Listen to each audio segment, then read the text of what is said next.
In today's episode, we ask whether the Middle East is on the brink of all-out war in the wake of yet another major regional escalation. So has international law been broken? And how did we arrive at this terrifying new age of precision attacks using everyday technology? But first, across 2 days in cities in Lebanon and Syria, hundreds of explosions targeting members of the Lebanon-based group Hezbollah were detonated. The attacks targeted the most basic tech being used by the armed group. On day one, it was pagers detonated remotely in their thousands. On day two, it was walkie-talkies. So far, 37 are dead, thousands more are injured, and the Middle East is once again hurtling into another historic moment. The war is intensifying as Israeli jets circle the skies over Lebanon. Hassan Nasrallah, the leader of Hezbollah, called the attacks an act of war. Iran, the sponsor of his group, has warned a crushing response is forthcoming.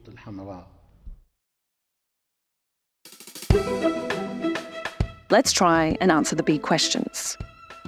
I'm Emma Hoy, and this is Leave It to the Experts. Before we talk about any big picture implications, let's break down what we know so far. On Tuesday, thousands of pagers believed to be held by members of Hezbollah exploded in Lebanon and in the Syrian capital Damascus over the course of about an hour. Then, the next day, thousands of walkie-talkies did the same, with reports that even solar power systems had been detonated in parts of Beirut. So, who pushed the button? At this stage, it's widely believed that these attacks were carried out by Israel. However, Israeli officials have not officially confirmed this. News agency Reuters is reporting that Israel's secretive 8200 cyber warfare unit was involved in the planning of the attack, while the US media is reporting that Israel's security agencies are briefing allies over its involvement. A U.S. official confirms to me that Israel has briefed the United States that it was behind the attacks yesterday and today, which hit Hezbollah even as it was burying its dead. If it was Israel, why did they do it? Hezbollah, primarily known for its paramilitary organisation, is also a political party, a social organisation, and some of its members sit in the Lebanese parliament. Hezbollah has been engaged in a low-scale war with Israel since the October 7th Hamas attacks.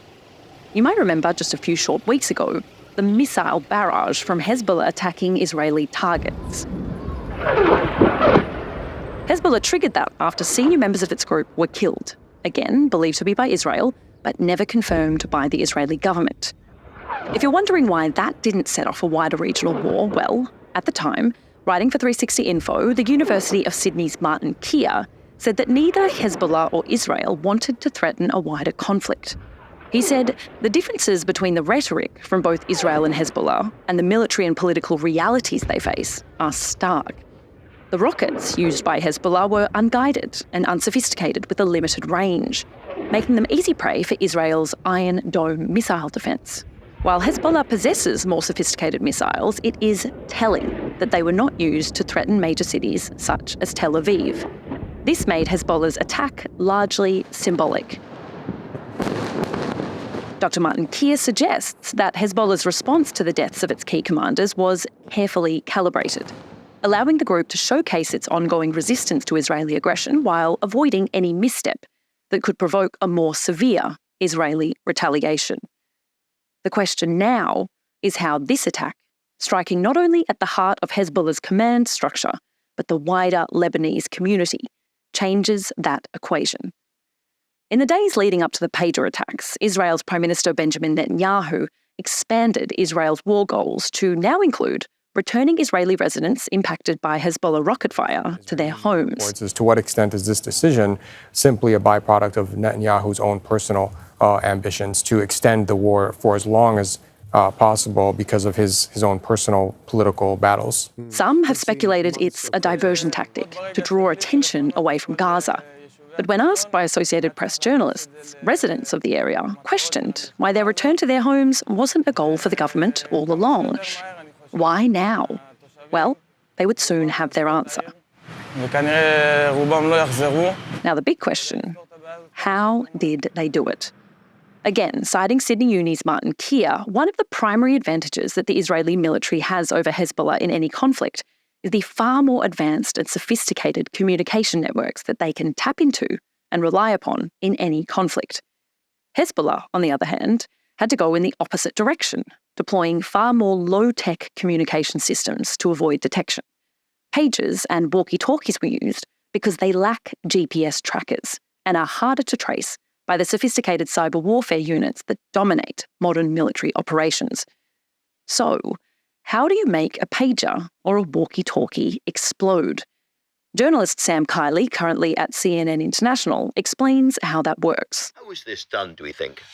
Well, Andrew, I mean, it did really genuinely all start with a mobile phone. If you have an electronic source of power, you can attach an explosive to it, and then if somebody presses a button, either remotely or themselves, it can detonate. Now, the Israelis have done this in the past using a mobile phone, bombs and radios against targets, human beings in Gaza in the days when they weren't just dropping bombs all over the enclave. They also killed Imad Nia with a remote detonated explosive device in a headrest in Damascus, took his head off. Early reports suggest that Israeli intelligence uncovered Hezbollah's decision to replace approximately 5,000 pages as part of an effort to update their older devices. That was then completed around 5 months ago, with the pages having been intercepted by Israeli intelligence. Sources told Reuters that up to 3 grams of explosives were hidden in the new pages and had gone undetected by Hezbollah for months. Israeli and US sources say Israel detonated the pages earlier than planned, fearing that Hezbollah had become aware of the plan. When it was suspected that the plan had been compromised, a coded message was sent to the pages. Upon receipt, it triggered the devices to detonate, and 3,000 of the 5,000 exploded. Then, the next day, Israel detonated thousands of handheld two-way radios across Lebanon. But instead, they detonated in their thousands, with social media showing some going off as people attended funerals for those who had died in the preceding day's attacks. A Reuters reporter in the southern suburbs of Beirut claimed to see Hezbollah members taking batteries out of any walkie-talkies that had not yet exploded and tossing the parts in metal barrels. Among the dead, Lebanon's health minister said an 8-year-old girl and an 11-year-old boy were killed in the pager attacks, with 2,800 people wounded, mostly in the capital Beirut. From the two-way radio explosions, 20 people have been reported dead so far, with 450 casualties reported. Among the wounded, the Iranian ambassador to Lebanon, and a series of bystanders with lifelong injuries as a result of the explosions, according to one of the doctors who spoke to the UK's Channel 4 News. 1/3 of these 110 lost vision in both eyes irreversibly. The manufacturers of both the walkie-talkies and the pagers claim they had nothing to do with the operation. The Japanese two-way radio company ICOM say they discontinued the model believed to be used in the second attack over a decade ago. Police have visited the offices of a company in Taiwan. While Golden Apollo, the Taiwanese company who made the pagers, claim they licensed their product to be made by a Hungarian company to fulfill the order. This is the registered address of BAC Consulting here in Budapest. And in fact, there's very little sign that they're based here at all. Just a piece of paper with their name alongside 12 other company names behind the geraniums. The company in Hungary has subsequently placed the blame with a Bulgarian firm, highlighting the complexities of international supply chains and a tangled web of accountability as tensions continue to rise. Hezbollah leadership has admitted the attack has been the biggest security breach for the armed group since its foundation. However, the calculation of whether the attack was justified will be judged by a different standard outside of Israel, one that weighs it against what is legally permissible under international law. The rules of armed conflict and international law have proven difficult to define in this broader conflict, leading many to question whether this attack was legal. The health minister of Lebanon told CNN that the majority of those who sustained injuries were civilians, unrelated to the group's battle with Israel. This didn't happen on a battlefield. I mean, even those who might be affiliated with Hezbollah, the vast majority of what we saw were civilians coming in a market, as some of the videos had shown. They were in the street, they were in their cars. Regardless, the intended response has been felt widely across Lebanon as it strikes fear through the community. Because it's worth noting that Hezbollah, while registered as a terror organisation by Israel and many of its allies, is just one component part of the multi-ethnic, multi-faith Lebanese society. So were the attacks justified? Let's try to unpack some of that with Dr. Tamer Morris at the University of Sydney, where he teaches and researches in international law. Dr. Tamer Morris, welcome to Leave It to the Experts. Thank you. Thank you for having me. Have any breaches of international law been committed with these attacks we've seen in Lebanon? There are kind of two different rules that could apply. One if it's an international armed conflict, one if it's a non-international armed conflict. Now, because Hezbollah is technically a non-state actor, most of us would classify this as a non-international armed conflict. And so that's the first distinction you need to make. So there's an issue, though, we're going to talk about Lebanon, because that's an international armed conflict. So I'm going to kind of divide the two and just look at the attacks that happened on Hezbollah, again, assuming that it is Israel. So there's kind of two rules you need to understand when it comes to this issue. First is the issue of targeting. Who can you target? Who are you allowed to target? Now, in a non-international armed conflict, you're only allowed to kind of target people who are directly participating in hostilities. Now, Hezbollah being kind of a non-state group, as long as someone is part of that group in a combatant function, then they're allowed to be targeted technically.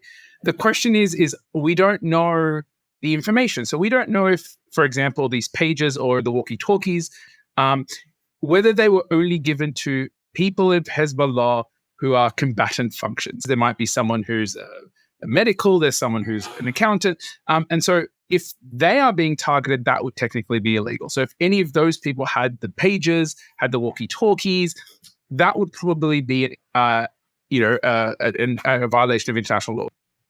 But then going on to that next view is we have to make sure that all new weapons, and so this thing is kind of brand new to us, exploding pages and walkie-talkies, also have to make sure that they don't exceed the level of suffering that we expect. So can't do undue suffering is the phrase we use. Now, from the videos that I've watched, and hopefully no one else has watched them, please don't, they look like they really haven't. So on the targeting point of view, as long as whoever let them off, as long as they were certain that only combatants or combatant functions of Hezbollah had these, they technically haven't violated. If they are not certain and they targeted people who are not part of the combatant function of Hezbollah, then technically that is a violation of law. And then the next part which they have to consider is they have to make sure that all the weapons they use can discriminate between these objects, which is a military object and a civilian object. Now, this is where it becomes problematic. If whoever let these off was clearly surveillancing the areas and made sure that there was all these precautions were taken, that civilian loss and damage was minimized, then they haven't broached the law. But from, again, the videos that we've watched, it looks like they went off at random and they all went off together rather than they all individually being kind of monitored. Just to give it context, the example of the walkie-talkie going off in the midst of the funeral, it shows that there probably wasn't the precautions that were taken. And so then these kinds of weapons are now indiscriminate because they're just going off at random. For example, we can't be certain that the pager can't be in someone's car, that someone handed the pager to their child. Because of that, the weapon now becomes indiscriminatory. You can't use that kind of weapon in war because all weapons have to be able to distinguish or be able to be discriminatory and so be able to be targeted. What reasons under international law could Israel use to justify the actions taken?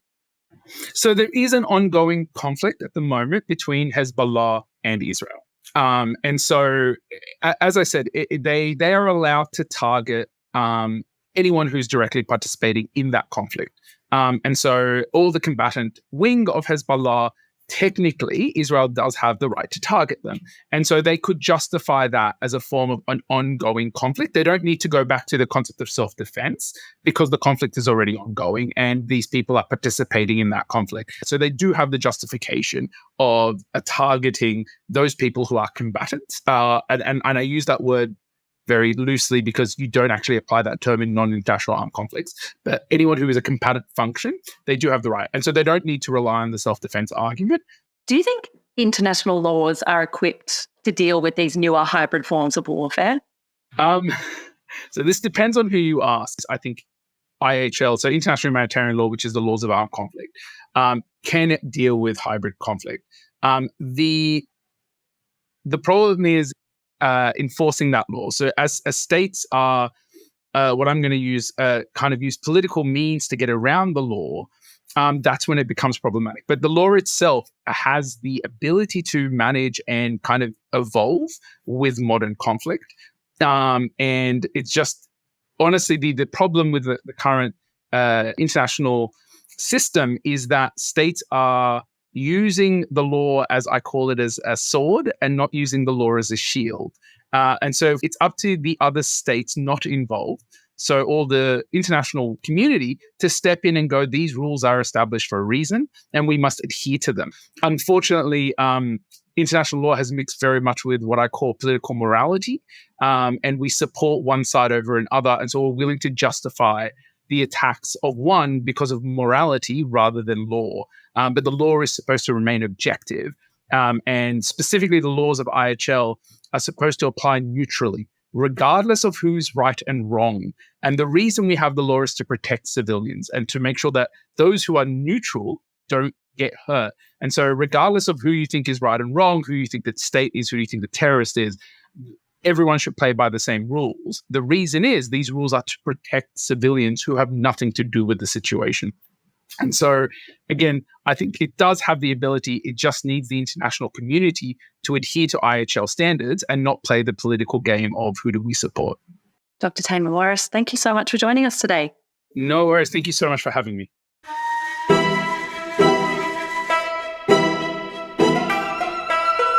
Now, we can presume who carried out the attack, how it was executed, and why.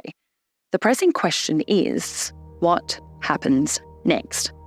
Remember, Israel has not officially confirmed that they were behind the attack. However, the situation is evolving rapidly, and Israel's stated goal of eliminating Hamas increasingly appears to be taking a back seat. Prime Minister Benjamin Netanyahu issued a brief statement on Thursday, reaffirming his new war goals, which include the return of displaced communities in the border regions with Lebanon. I have said it before, we will return the citizens of the north to their homes safely, and that's exactly what we're going to do.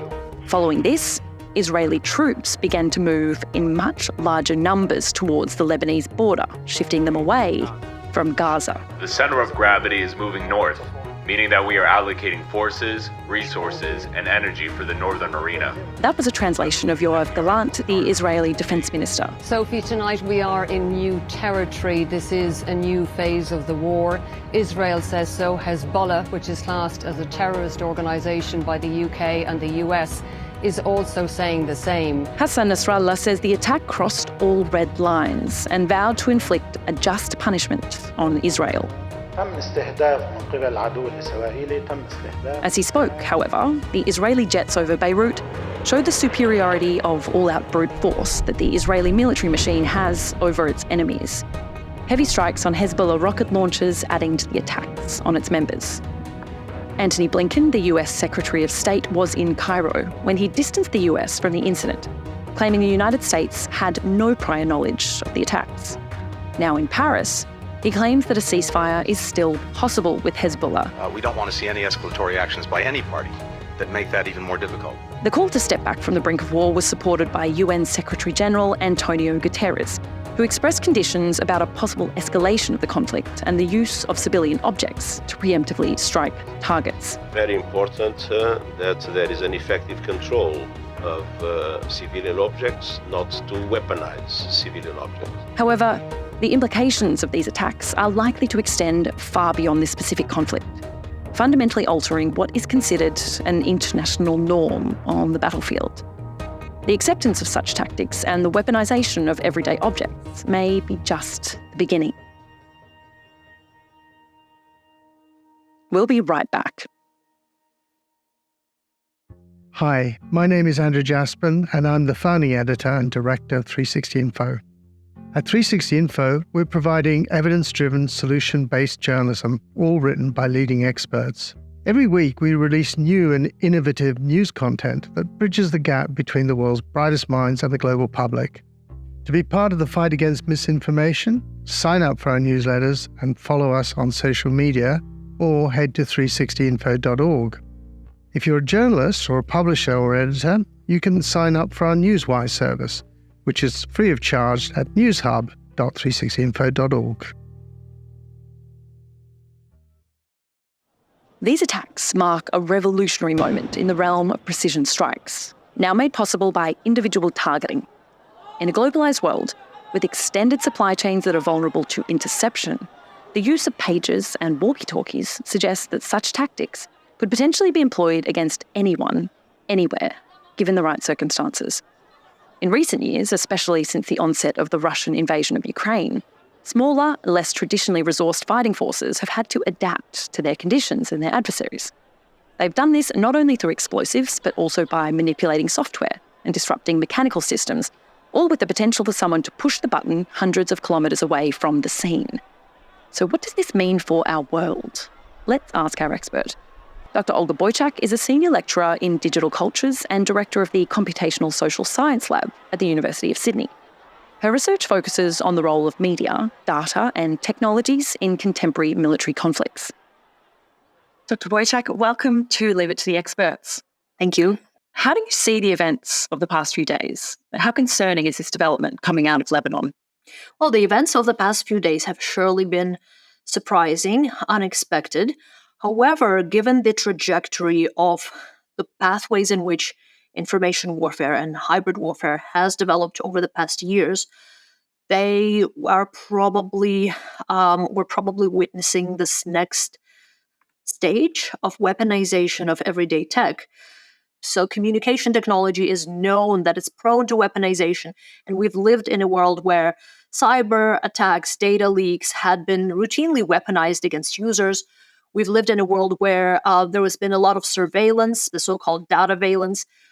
However, with this, with the development of the past few days, with the explosions of the Hezbollah pagers, there are a few very distinct transformations in the weaponization of tech.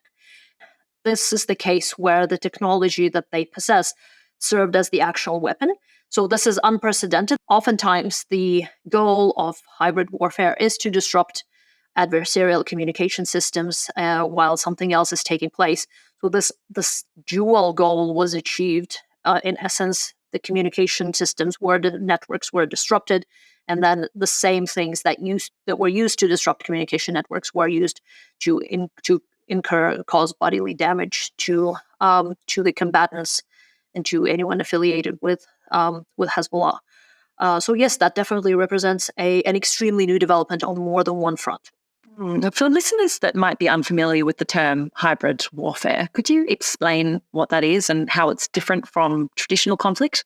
Hybrid warfare is an ecosystem. It's a digital ecosystem where a lot of these maneuvers work in conjunction. So it could be, for example, an attack on a country's energy network. It could be a series of cyber attacks to disable certain communication networks or to disable government services, to disable mass media and public communication, while something else is happening at the same time. And so often when we talk about gray zone operations, we talk about those things that are sort of bad and harmful, but not bad enough to warrant any kinetic response. Because of the ways that technologies develop and because of the ways that our reliance on them increases, the potential for weaponization also exponentially increases. And so, in a sense, we never know what's going to be next. If you remember a few years ago, there was a virus in which a lot of internet-connected devices, the so-called Internet of Things, flooded their central servers with a distributed denial of service attacks. And that pretty much weaponized our Bluetooth-connected toasters and Bluetooth-connected fridges to disrupt communication networks in those areas. So that was back then when I first thought, wow, we are up against an army of toothbrushes that are actually like pretty regular domestic goods that each and every one of us, well, a lot of us have, let's say, and yet that device in our home could potentially cause harm either to us or to the network or disrupt our communication or to somebody else. And so that is what we mean by weaponization potential, where some technology that we use every day that's ubiquitously integrated into our daily life somehow can be turned either against us, the users, or against some other someone who's considered an adversary.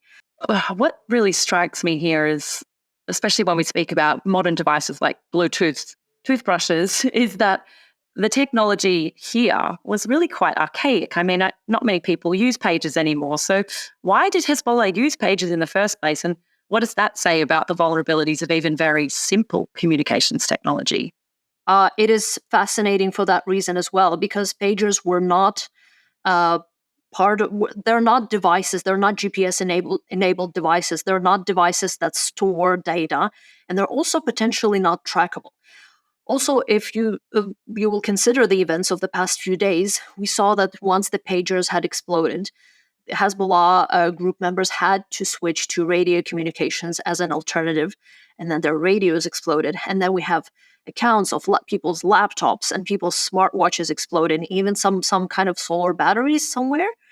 And so this is actually, well, I would say this is really a concerning development, because it seemed like pagers was a technology that flew under the radar of that mass surveillance, which made them hard to track. So in that sense, this was the first attack where hardware was being tampered with. It wasn't a software bug that was introduced. It wasn't a cyber attack. It was not a data leak. It was not data-based surveillance that made someone a target. It was pretty much just like the hardware and that is concerning. So there are a lot of scenarios planned by the defense industry, right? What is going to happen if our satellite communications will get disrupted? What is going to happen if our internet communications will get disrupted, which we know happens in significant crisis events. For example, when there was an earthquake in Christchurch in 2011, they lost all of their communications. And the same we're seeing in Russia's invasion of Ukraine. We see that a lot of internet communications had been disrupted. People had been resorting to radio.